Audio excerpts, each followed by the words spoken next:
Wo die Ilmenau Kurs auf die Elbe nimmt und am Stintmark der Schein der Kerzen übers Wasser glimmt. So als Spiegel sich darin jeder Stern am Himmel zählt, dort ist bestimmt der schönste Platz der Welt. Ich bin ein Lüneburger und deshalb weiß ich ganz genau, die schönste Stadt der Welt liegt an der Ilmenau.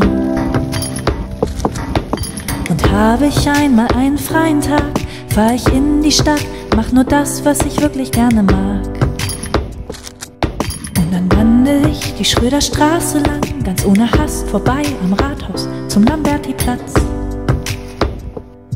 Ich bin ein Lüneburger und deshalb weiß ich ganz genau, die schönste Stadt der Welt liegt an der Ilmenau.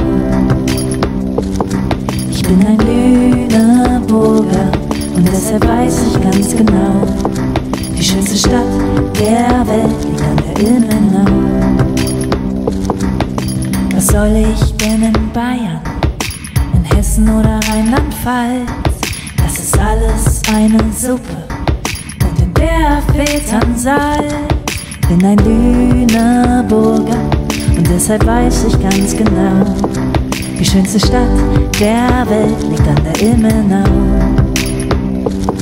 Ich bin ein Lüneburger und deshalb weiß ich ganz genau, die schönste Stadt der Welt liegt an der Ilmenau.